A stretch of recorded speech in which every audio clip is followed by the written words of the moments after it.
persona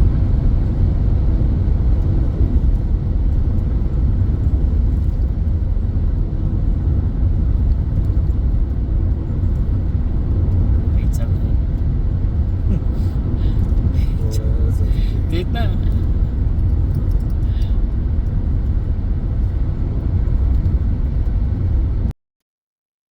नमस्कार दोस्तों, हर Sunday की तरह आपके साथ जुड़ चुका हूँ। आप जानते ही हैं कि ये चैनल आपका है और आपको जिस विषय में रुचि है उसी के बारे में मैं आपसे बातें करते रहता हूँ। हर संडे आपसे जुड़ जाता हूँ। इसी तरह आज भी संडे मॉर्निंग आपके साथ जुड़ चुका हूँ। और आप जानती होंगे कि somewhere in the month of July 25 Reserve Bank of India posted quite a few draft circulars for the urban cooperative banks, and I had made couple of videos on these draft, including the uh, dividend declaration norms जो draft stage में थे, लेकिन वो अभी final हो चुके हैं। मैंने ये पाया है कि जो ड्राफ्ट सर्कुलर पे मैंने वीडियो बनाए हैं वो ड्राफ्ट वैसे के वैसे ही रिजर्व बैंक ने इशू कर दिए हैं। जैसे कि बैंक लाइसेंसिंग के बारे में मेरा एक वीडियो है जिसमें मैंने कहा था कि रिजर्व बैंक अगर नए बैंकों को लाइसेंस नहीं देगी या किसी बड़े क्रेडिट कोऑपरेटिव सोसाइटी को कन्वर्शन के लिए अगर वो परमिशन नहीं देने वाली है तो ये ठीक बात नहीं है। तो अभी ये जो 28 नवंबर को जो फाइनल ड्राफ्ट आए हैं, कुछ 26-27 मास्टर डायरेक्शंस उन्होंने निकाले हैं, कुछ बदलाव नहीं है। इसका मतलब ये है कि जिन लोगों ने भी रिजर्व बैंक को अगर कुछ कहा होगा तो उसका इंक्लूजन इसमें हुआ है ऐसा लगता नहीं है। हालांकि एक चीज अच्छी हुई है। क्या अच्छी हुई है? अ, जिसको जिसके लिए एक अंग्रेजी में कहावत है, old wine in the new bottle. It would mean that guidelines वही है, कुछ बदलाव नहीं है। The advantage is consolidation. अलग अलग सर्कुलर जब रिजर्व बैंक किसी विषय में अलग अलग टाइम पे निकालते हैं तो उसका इंटरप्रिटेशन करना बैंकों के लिए बहुत डिफिकल्ट हो जाता है। और ये सब जो छुटपुट सर्कुलर्स थे रिजर्व बैंक के वो उन्होंने कंसोलिडेट कर दिए। एडवांटेज क्या है कि आप एक सर्कुलर रेफर करो, पढ़ो और एग्जीक्यूट करो, इम्प्लीमेंट करो, अपने बैंक में उसके ऊपर अमल करो, तो आसान हो गया है। लेकिन ये जब मैं आसानी की बात करता हूँ तो जितने भी ड्राफ्ट, कुछ 1300-1400 पन्ने के ये फाइनल मास्टर डायरेक्शंस है टोटल, अगर आप देखेंगे तो मुझे लगता है कि रिजर्व बैंक पिछले 3-4 सालों से जो कर रही है उसका मकसद यही है कि अर्बन कोऑपरेटिव बैंक्स को कमर्शियल बैंकों के लाइन पे रेगुलेशन पे लाना। This is one of the focus. Of course quite a few commercial banking guidelines have not found place in the urban cooperative banks, ये बात तो सही है। लेकिन मुझे लगता है कि एक जगह पे सभी गाइडलाइंस होना ये बहुत ही अच्छी बात हो गई है। आई मीन बैंकों के लिए ये कन्वीनियंट है और जो भी बैंकों में कंप्लायंस करने वाले लोग हैं उनके लिए आसान है, एक्शंस ट्रैक करना आसान है और बोर्ड के लिए भी आसान है। मैंने जब सब सर्कुलर्स देखे, हालांकि सब मेरे पढ़ के हुए नहीं है, कुछ 5-10 सर्कुलर मेरे पढ़ के हो गए, तो मुझे लगता है कि मैं इन सर्कुलर्स के ऊपर बात तो करूंगा, लेकिन मेरा फोकस ये रहेगा कि जो टिपिकल ट्रैप्स होते हैं रेगुलेटरी वायलेशन के, वो जो ट्रैप्स हैं अर्बन कोऑपरेटिव बैंक्स को इन ट्रैप्स के ऊपर ध्यान देना है। और इसी सिलसिले में इन द सेम सीरीज आज मैं एक सर्कुलर पे बात करने वाला हूँ जिसके बारे में आप सब जानते हैं, नया कुछ नहीं है। हमारे प्रभुदेव जी कहेंगे कि यार मुझे कुछ सीखने को नहीं मिला, ये बात हो सकती है। और आप तो जानते ही हैं कि मैं कोई स्क्रिप्ट लेके बात नहीं करता हूँ। तो हमारे एक योगेश करके एक सब्सक्राइबर है, उनका सरनेम मुझे याद नहीं आ रहा है। उन्होंने जो वो डिविडेंड डिक्लेरेशन का जो वीडियो देखा उसमें मैंने ये कहा था कि सेक्शन 26D अगर आप देखते हैं और उसमें अगर आपका ऑडिट रिपोर्ट क्वालिफाई हो जाता है तो आप डिविडेंड डिक्लेयर नहीं कर सकते हैं। इस तरह का मेरा स्टेटमेंट है। तो उन्होंने मुझे डिटेल व्हाट्सएप मैसेज किया और व्हाट्सएप मैसेज पे पूछा कि सर आप ये 26D बोल रहे, ये तो सेक्शन मुझे मिला ही नहीं। सच बात है, सेक्शन 26D नहीं है।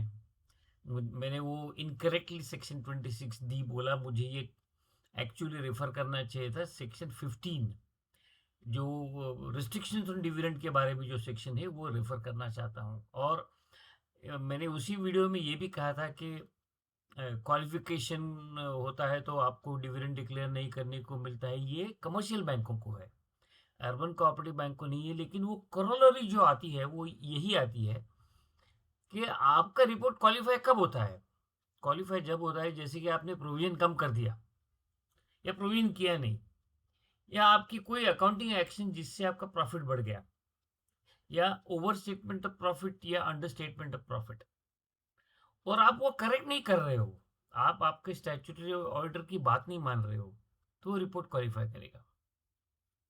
जैसे ही वो रिपोर्ट क्वालिफाई करेगा टेक्निकली, जो बासिल 3 के नाम से उसके हिसाब से, जब तक ये क्वालिफिकेशन आप दूर नहीं करते तब तक आप डिविडेंड डिक्लेयर नहीं कर सकते हो। मेरा मेरा जो विचार है वो विचार इस तरह से है कि मैं आपको आगाह करूं। I should advise you.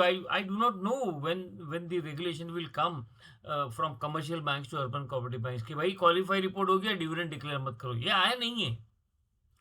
लेकिन ऐसा हो सकता है क्योंकि कमर्शियल बैसल 3 के नॉर्म्स जो है, जो कमर्शियल बैंक को जुलाई 24 या जनवरी 24 में अप्लाई हो गए थे, उनमें ये कैटेगरिकल है। हमारे लिए वो नहीं है। लेकिन as a urban cooperative bank हम लोग स्टैट्यूटरी ऑडिटर से क्वालिफाइड रिपोर्ट क्यों लेवे? हम कोई क्वालिफिकेशन नहीं लेना चाहेंगे। जो भी स्टैट्यूटरी ऑडिटर कहेगा वो अकाउंटिंग स्टैंडर्ड के हिसाब से कहेगा। अगर वो अकाउंटिंग स्टैंडर्ड के हिसाब से आपसे बात नहीं कर रहा है, मत मानिए। आपके पास डिफेंस अच्छा होगा तो बात ही अलग है। तो कहने का मतलब ये है कि मुझसे भी गलती हो जाती है, आदमी हो यार। और मेरा ये मानना है कि मैं सेक्टर के लिए काम करता हूँ। अगर कुछ गलत हो गया तो उसके लिए मैं आप सबसे माफ़ी तो पक्का ही चाहूँगा, क्योंकि मैंने सेक्शन गलत बोल दिया। इसका मतलब यही है कि आप लोग बिल्कुल बड़े चाव से वीडियो देखते हैं, बड़े इंटरेस्ट से वीडियो देखते हैं, उसके ऊपर कमेंट करते हैं, उसके ऊपर सवाल पूछते हैं, मेल करते हैं। कई बार ऐसा होता है कि मेल जो आप करते हैं वो बहुत बड़ा होता है और मुझे जवाब लिखना बहुत कठिन हो जाता है। तो मैं ये मानता हूँ कि आप फ़ोन पे बात कर लीजिएगा, मुझे मैसेज कीजिएगा, मैं मेरा नंबर आपको दे दूँगा। नंबर मैं देता नहीं हूँ क्योंकि मेरे कॉन्टैक्ट्स बहुत हैं, और उसका डिसएडवांटेज ये होता है कि मैं फिर काम ही नहीं कर पाता हूँ, सिर्फ़ कॉल ही अटेंड करते रहूँगा। इसलिए अननोन कॉल्स मैं लेता नहीं हूँ। जब भी आपको लगे कि मुझसे बात करना चाहते हो, आप मुझे एसएमएस कीजिएगा। आपका नाम लिखिएगा, आपके बैंक का नाम लिखिएगा, and then we can talk, because there are several things where writing an explanation is very critical and difficult, क्योंकि मैं ये जानता हूँ कि मैं सिर्फ़ व्यू देता हूँ, आपको एक पर्सपेक्टिव देता हूँ। I am not a regulator, I am just your friend to help you reaching a correct decision, that's all. आजकल मुझे जो कॉल्स आ रहे हैं वो सब टेन्योर के बारे में आ रहे हैं, तो हमारा वो सब्जेक्ट आज नहीं है। तो आज मैं बात करने वाला हूँ सबसे क्रिटिकल सर्कुलर जिसके ऊपर बैंकों को बहुत बार पनिशमेंट हो जाती है, क्योंकि छोटी-छोटी चीज़ों पे हम लोग ध्यान नहीं देते हैं। तो आज का जो सर्कुलर है जिसके ऊपर मैं आज बात करने वाला हूँ वो है कंसंट्रेशन रिस्क मैनेजमेंट डायरेक्शंस। आप तो जानते ही हैं कि ये जो डायरेक्शंस का मतलब ये है कि इसको आप कंप्लाई नहीं करोगे तो Reserve Bank of India can punish you for non compliance. So जहाँ जहाँ पे डायरेक्शन ये शब्द आता है वहाँ पे आपको डिबेट करने के लिए स्कोप नहीं बचता है। और अगर आपको लगता है कि आप समझ नहीं पा रहे हो, the only person who can explain the difficulties in the circular is the reserve Bank of India itself. You write to Reserve Bank of India. Nobody else, no lawyer, no chartered accountant can give you advice as to what is the correct interpretation of the circular or the directions. कहने का मतलब ये है कि आपको ये पक्का ध्यान में रखना है कि रिजर्व बैंक के बारे में जब आप सर्कुलर इंटरप्रेट करते हो, आप ओपिनियन लो, बात अलग है, लेकिन उसका करेक्ट इंटरप्रिटेशन करने का अधिकार सिर्फ रिजर्व बैंक का है। और आजकल रिजर्व बैंक लिखती है, हर एक मास्टर डायरेक्शन में वो लिखती है कि कई इंटरप्रिटेशन करने की बात आ गई तो हम करेंगे और हमारा इंटरप्रिटेशन फाइनल होगा। This is what RBI states. It's good, it is a legal right. So we'll talk a little bit about the concentration risk management. This is a new nomenclature that they have used. हालांकि ये management of advances के कुछ part है, कुछ credit के part है। पुराना एक मैनेजमेंट ऑफ एडवांसेस का सर्कुलर आया था, उसका पूरा नॉमेनक्लेचर उन्होंने बदल दिया है। उसको वो क्रेडिट रिस्क मैनेजमेंट के हिसाब से ला रहे हैं या फिर कॉन्सेंट्रेशन रिस्क मैनेजमेंट के हिसाब से ला रहे हैं। एडवांटेज ये है कि कंसंट्रेशन रिस्क के बारे में उन्होंने जो कवरेज किया है, जो सर्कुलर हमें अलग अलग जगह देखने पड़ते हैं, वो एक जगह मिलते हैं। नया कुछ नहीं है, सभी पुराना है। मेरा प्रयास यही रहेगा कि मैं आपका जो ध्यान है उन कुछ इम्पोर्टेंट चीज़ों पे लाऊं। जैसे क्रेडिट एक्सपोजर के बारे में इस सर्कुलर में वो कहते हैं कि सैंक्शन लिमिट और outstanding whichever is higher will be considered। ये टिपिकली कैशकेड के बारे में है या ओवरड्राफ्ट लिमिट के बारे में है। कैशकेड लिमिट समझो आपने 1 लाख रुपए का दे दिया तो आपको एक्सपोजर लिमिट सैंक्शन लिमिट के हिसाब से आपको लेना पड़ेगा। कई बार अकाउंट ओवरड्रॉन हो जाता है, 1 लाख के ऊपर चला जाता है, तो जो आउटस्टैंडिंग होगा उसको पकड़ना पड़ता है। लेकिन उनका ये कहना है कि टर्म लोन के बारे में जो टर्म लोन का आउटस्टैंडिंग है वो आप पकड़ो, क्योंकि टर्म लोन में आप फ्रेश डिसबर्समेंट नहीं कर सकते हैं। It's only in working capital limits like cash credit and overdraft the borrower deposits the money and then withdraws also. So this is a critical thing। एक ज़माना था कि वो नॉन फंडेड के बारे में एक्सपोजर लिमिट 50% करने के लिए कहते थे, लेकिन पिछले कुछ सालों से नॉन फंडेड का जो एक्सपोजर होता है, जैसे बैंक गारंटी है, जितने का भी क्वांटम होगा वो पूरा एक्सपोजर आपको उसमें पकड़ना है। यानी 10 लाख का बैंक गारंटी है तो आपका एक्सपोजर 10 लाख को हो गया, ऐसा पकड़ना है। एक ज़माना था कि वो 50% पकड़ते थे, मे बी 5-6 साल पहले की बात होगी। ये जब नए नए रेगुलेशन सब आने चालू हो गए, वो 100% हो गया है। कंसेशन में जितना आपका एक्सपोजर होगा, जितना आपका कंट्रीब्यूशन होगा, वही आपको पकड़ना पड़ेगा। और आपके खुद के जो डिपॉजिट है उसके सामने अगर आप कोई लोन देते, कोई फैसिलिटी देते, तो उसको आपको एग्जम्पशन दिया गया है। Credit exposure shall not include loans and advances granted against the security of banks own deposits. तो ये आपको ध्यान में रखना है। कंफ्यूजन या difference of opinion with reserve bank कहाँ पे आता है? डेफिनेशन ऑफ ग्रुप पे। और ग्रुप के बारे में रिजर्व बैंक ने आपको फ्रीडम दिया है। क्या कहते हैं वो ये कहते हैं कि आप आपके बोरोर को जानते हो, उनके पूरे बिजनेसेस को जानते हो, तो ग्रुप का डेफिनेशन आपको करना है on two fundamental principles। Which are the two principles? They are saying commonality of management and effective control। अगर दो फर्म्स में पार्टनर एक जैसे हैं, धंधा अलग अलग है लेकिन पार्टनर एक जैसी है, ए और बी एक फर्म में है, ए और बी दूसरे फर्म में है, बिजनेस अलग है, that will be covered under group. कई बार ऐसे होता है कि अलग अलग फर्म्स होती हैं, कॉमन पार्टनर एक या दो होता है, लेकिन सेम प्रोडक्ट लाइन में आते हैं। जैसे कि टेक्सटाइल, फैमिली के सभी लोगों के नाम से 10-12 फर्म्स होंगी, कोई ना कोई कॉमनली वहां पे होगा, तो उसको आपको रिलेटेड पार्टी करके ग्रुप में पकड़ना ज़रूरी है। टायर 1 कैपिटल क्या है ये आप जानते ही हैं। इक्विटी और जो रिजर्व्स होते हैं आपके अनइनकम्बर्ड रिजर्व, स्टैट्यूटरी रिजर्व को पकड़ के टायर 1 की डेफिनेशन उन्होंने कई सालों से दिए हैं, वही हमें फॉलो करनी है। अनसिक्योर्ड लोन्स के बारे में उन्होंने जो पुराना ही लिस्ट है वही दोहराया है, नया कुछ है नहीं। और उन्होंने यही कहा है कि clean overdraft, loan against personal security वगैरह वगैरह, उसमें उन्होंने एक जो पुराना वाला एग्जाम्पशन है वही मैं दोहराता हूँ। वो जो कहते हैं कि advances granted to salaried employees against personal security provided. क्या है प्रोवाइडेड कि उसका लोन डिडक्शन जो है उसका जो एम्प्लॉय होगा उसका कमिटमेंट होगा। जैसे महाराष्ट्र में सेक्शन 49 है जिसके हिसाब से आपको सैलरी डिडक्शन आप एम्प्लॉय के यहाँ रजिस्टर करते हो। सबसे इम्पोर्टेंट चीज़ उन्होंने ये कही है कि भाई ये जो तुम्हारे स्टेट गवर्नमेंट में ये जो सैलरी डिडक्शन की प्रोविजन है वो आपको इन्वोक करनी चाहिए। तभी आपको ये पर्सनल गारंटी पे आप एम्प्लॉय को सैलरीड एम्प्लॉय को जो लोन देते हो उसको सिक्योर्ड सिर्फ क्लासिफाई कर सकते हो। है तो वन सिक्योरिटी लेकिन उसको आप क्लासिफिकेशन के लिए उन्होंने ये एग्जाम्पशन इसमें दिया है। इन्वोक करने के लिए कई बार आसान तरीका होता है। क्या तरीका होता है? There is a declaration given by the borrower, salaried borrower, कि भाई मेरी सैलरी में से इंस्टॉलमेंट डिडक्ट करो। कई बैंक्स ऐसी करती हैं कि वो एम्प्लॉयर के यहाँ जाके at the time of recovery register करा होती है, वो गलत है।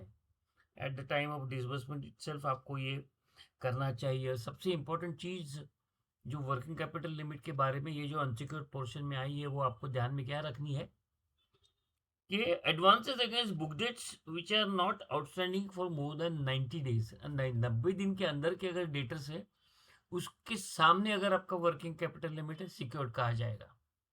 90 दिन के ऊपर के डेटर्स है तो वो अनसिक्योर्ड हो जाएगा। और इसीलिए जब आप ड्राइंग पावर निकालते हो तो आपको ये सोचना है कि debtors above 90 days are eliminated from the drawing power. You draw that accurately.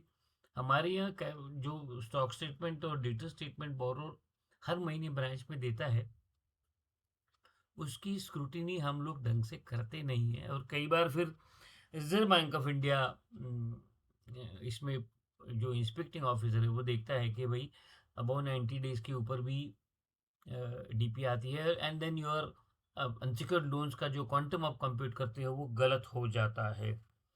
बाकी चीज़ें आसान है। थोड़ा सा कंट्रोवर्शियल एरिया जो पुराने ज़माने से चला रहा है आज भी वही है जिसमें कुछ सुधार हुआ नहीं है। नॉमिनल मेंबर्स के बारे में उन्होंने कहा है कि वो टेम्पररी बोरिंग के लिए अगर कोई पैसा लेने के लिए आता है तो आप नॉमिनल मेंबर बनाओ। आपके एफडी के सामने अगर कोई लोन लेता है तो वो नॉमिनल मेंबर बना के उसको लोन दो। क्यों नॉमिनल मेंबर बनाना है for loan against FDR? Because by law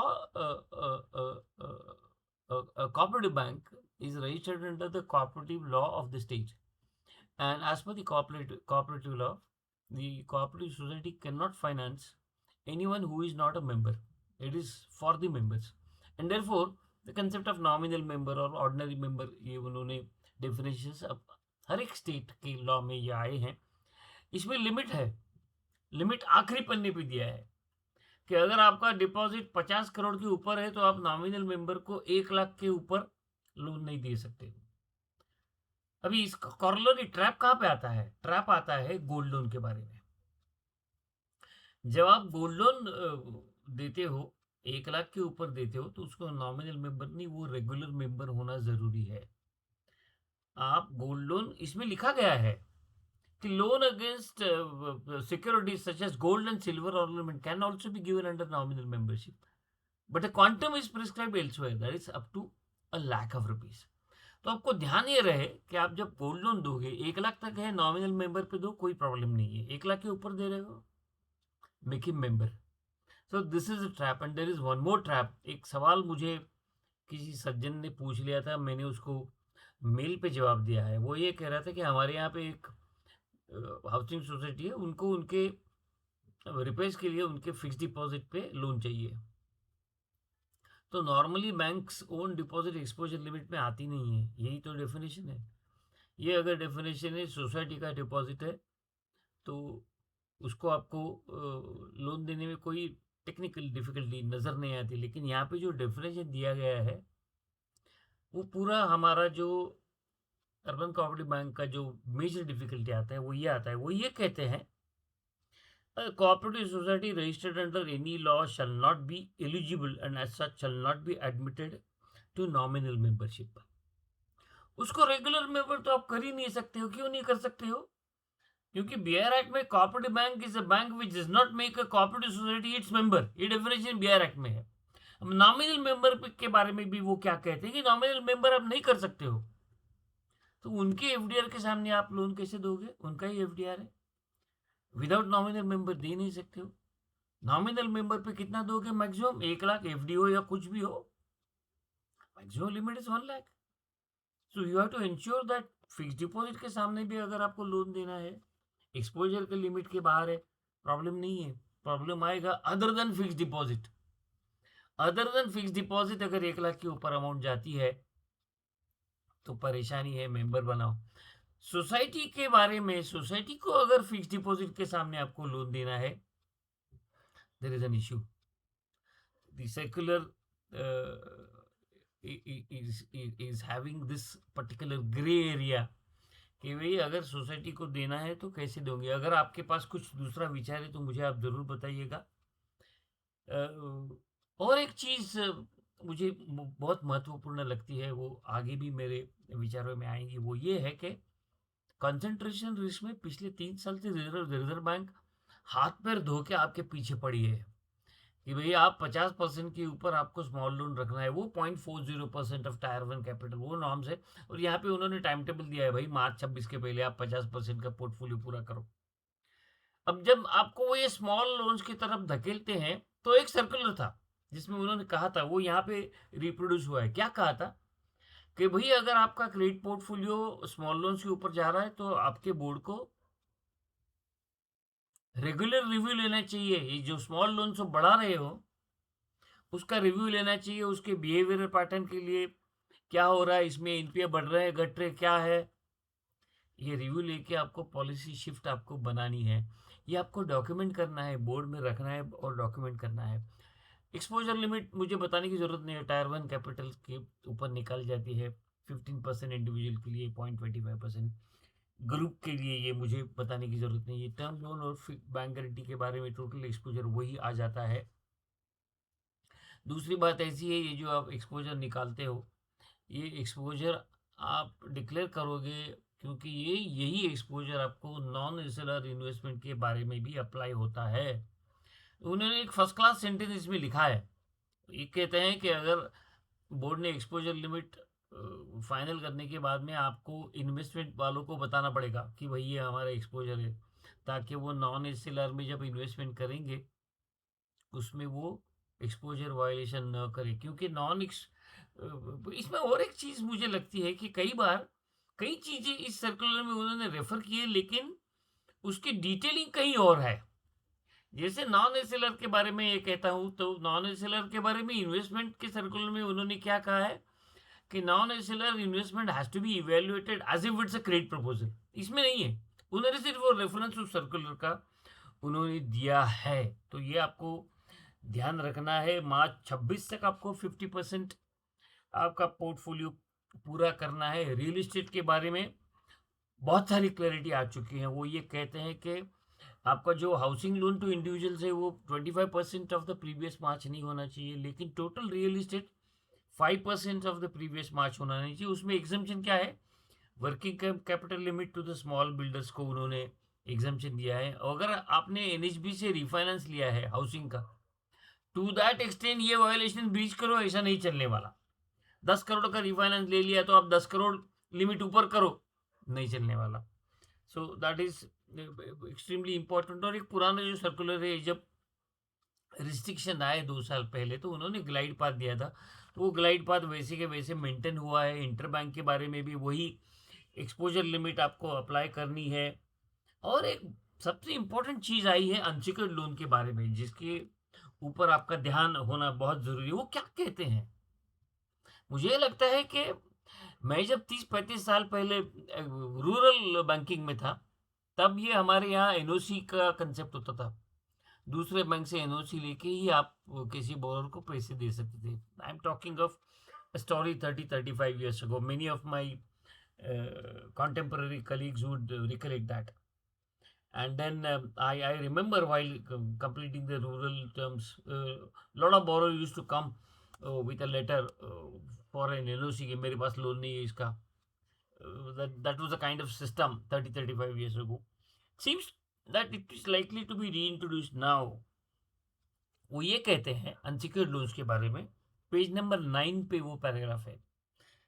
A UCB shall not finance a borrower who is already enjoying credit facilities with other bank without obtaining NOC from such a financing bank. इसमें multiple lending वगैरह concept ही नहीं है boss, आपको NOC लेना है। Where the aggregate credit facilities enjoyed by the borrower exceeds the ceiling stipulated in para 18 above। Para 18 में क्या एग्रीगेटेड लिमिट है, अनसिक्योर्ड लोन्स की जो टोटल लिमिट है उसके बारे में वो रेफर कर रहे हैं, और वो ये कहते हैं कि अनसिक्योर्ड लिमिट जो टोटल एक्सीड अगर होता है तो आपको prior approval of reserve Bank of India लेना ज़रूरी है। इसमें एग्जम्पशन है, बढ़िया एग्जम्पशन है। वो शायद मुझे नहीं लगता कोई अर्बन कोऑपरेटिव बैंक कर सकती है, लेकिन there are quite a few rural urban cooperative banks which can achieve this exemptions. क्या है एग्जम्पशन? वो ये कहते हैं कि अगर आपका प्रायोरिटी सेक्टर 90% के ऊपर है तो आपका जो 10% का अनसिक्योर्ड लिमिट है वो 35% हो जाएगा। कंडीशन है कि भाई आपको ये 35% तक जाना है तो सिर्फ प्रायोरिटी सेक्टर को ही देना है, मैक्सिमम लिमिट 40,000 के ऊपर नहीं देना है। आपका CRAR 9% होना चाहिए, ग्रॉस NPA 7% के ऊपर नहीं होना चाहिए। 90% प्रायोरिटी सेक्टर है कुछ बैंक, उनके लिए ये एग्जम्पशन इसमें आया है। लेस देन 90% के लिए 10,000 का एक्सपोजर है, वो आपको देखना है। तो this is an exemption, not much of a worthy for an urban cooperative bank which is doing lot of great limit। Salary earner के लिए जो एग्जामेशन वो मांग रहे थे वो इन्होंने दिया है, 5 लाख तक का है। जो रिस्ट्रिक्शन आती है वो निकल गई है। नॉमिनल मेंबरशिप का लिमिट के बारे में उन्होंने कहा है कि 50,000 अगर आपका डिपॉजिट 50 करोड़ के नीचे है, अप टू 50 करोड़ डिपॉजिट है तो आपको 50,000 मैक्सिमम लोन दे सकते हैं। 50 करोड़ के ऊपर डिपॉजिट तो 1 लाख दे सकते हैं। तो ये छोटे छोटे ट्रैप्स हैं, और ये करते वक्त आपको ये भी ध्यान में रखना है कि भाई आपके जो स्टेट कोऑपरेटिव लॉज की प्रोविजंस है वो आपको कंप्लाई करनी है। मेंबरशिप और नॉमिनल मेंबरशिप के बारे में अगर कुछ अलग प्रोविजन है तो आपको कंप्लाई करना है। This is something about very small circular, 12-15 पन्ने का है, बाकी सर्कुलर्स बहुत बड़े हैं। It will take some time to respond, लेकिन मेरा प्रयास यही रहेगा कि ये जो मास्टर डायरेक्शन है इसमें जो की एलिमेंट जिसके ऊपर आपका ध्यान जाना जरूरी है, जो आपको मालूम है उसके बारे में बात करने में कोई वैसे मतलब नहीं, लेकिन की elements where we are likely to enter into a regulatory violation, I would like to advise you on that, would like to help you in ensuring compliance to all the Reserve Bank of India guidelines। सही है गलत है बात अलग है, that can be there can be a different viewpoints, लेकिन the objective is to ensure that I should help you in managing your bank, managing the compliance standards as well as the risk management within the bank। so आपको अगर मेरे विचार अच्छे लगते हैं तो please like the video, subscribe to the channel, share the video maximum, make comments, write mails, raise questions। कई बार ऐसे होगा कि मैं जवाब नहीं दे पाऊंगा, गलती कर सकता हूँ, माफ कीजिएगा अगर कोई गलती हो जाती है तो point out. This is an interactive channel. Of course मैं लाइव नहीं करता हूँ क्योंकि वजह यह है कि मैं भी बहुत काम में उलझा हुआ रहता हूँ, तो पॉसिबल नहीं होता है लाइव करना हर बार। मेरा ये प्रयास चल रहा है कि अभी जो डेटा प्राइवेसी और डेटा प्रोटेक्शन का जो कानून आया है, जिसके रेगुलेशन आए हैं, उसके बारे में मैं किसी एक्सपर्ट को लेके आऊँ। और हमारा एक वीडियो धनंजय जी के साथ भी पेंडिंग है, this is regarding the fraud risk measures which the bank must be having. So those two videos would be covered up probably in the month of December or Jan, because all these videos are scheduled appropriately। आपको अगर कुछ सुझाव देने हैं तो वो भी आप दीजिएगा। So thank you so much for watching this channel. Thank you.